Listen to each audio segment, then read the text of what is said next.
Hello everyone, Mrs. Schurkenbach here. I'm taping again from my house, of course, one of the only places I'm at these days. Today I wanted to tape from a different room in my house because I wanted to share with you another one of my favorite reading spots. Last time I taped the video from a room that we call the piano room, which is one of my favorite spots to read. But this room is my living room, and it's another one of my favorite spots to read, especially on a day like today. Today is Sunday, May 17th, I believe, and it's raining out. It has been raining all day long, and it's such a perfect day for cuddling up with a book. On days like this, when it's raining or when it's cold out, this is one of my favorite spots to read. Not sure if you can see or not, but there's a fireplace right on this side of me is our fireplace, and it's giving off lots of heat and it just feels super cozy. Many of you will find on your Google Classroom page that I have posted a slideshow for your class that I would love your help helping to develop. I'm wondering if you can each add a slide with either words or a picture, or more than one picture if you can, showing me your favorite spot in your house to read. Some people like to read in warm, cozy places like I do. Some people like to read sprawled out on the carpet. Some people like to read in private spots and small, tight little spaces in their bedrooms. I would love to see where your favorite spot to read is, or one of your favorite spots. If you can't figure out how to get a picture to upload onto the Google slide, you can just write a few words describing your favorite spot to read. It would be so fun for us to be able to see and hear about each other's favorite reading spots. Today I'm reading a new book. Last time I taped a video for you, I was reading a book called Shiloh. Well, I finished Shiloh. It was such a good book, I couldn't stop reading it. And now I've moved on to another book.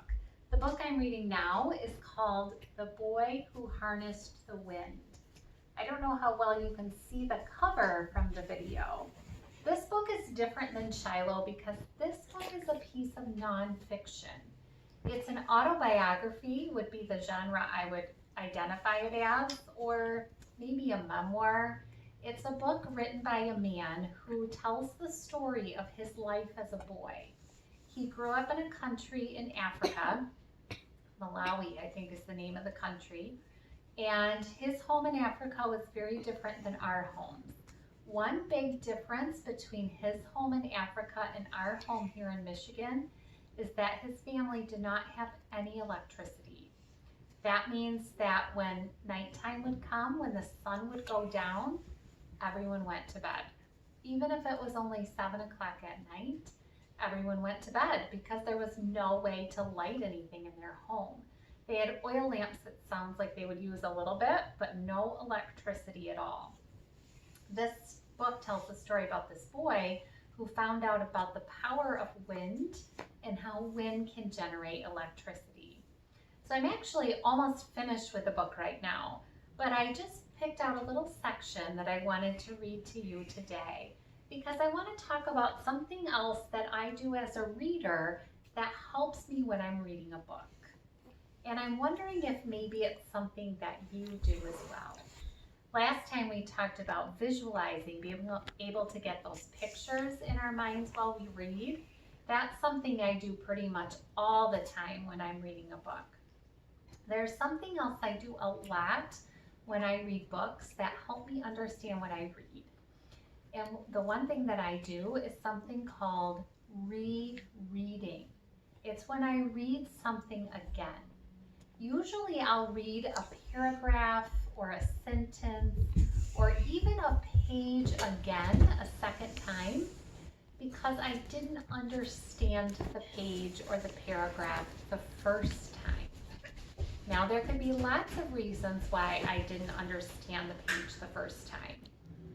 Sometimes what I'm reading is just very, very complex and difficult to understand. So I have to read it twice, sometimes even 3 times before it finally makes sense.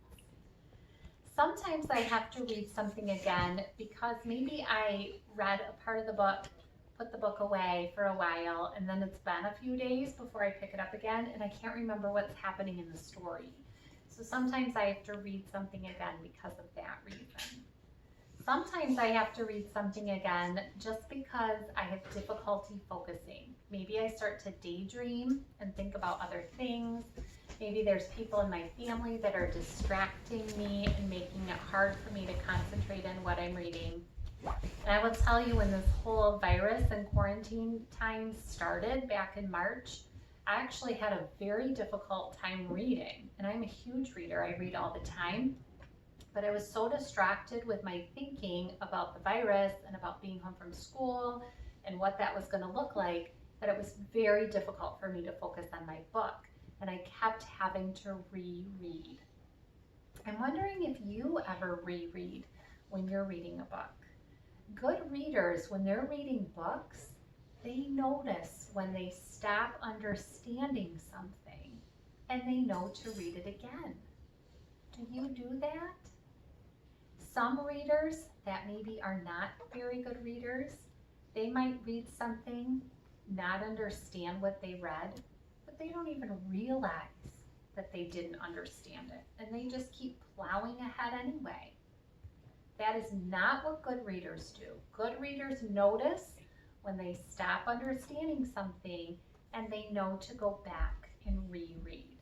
So I'm going to just do a little modeling of that for you. I'm going to read just a small little portion from this book, The Boy Who Harnessed the Wind. And this is towards the beginning of the story.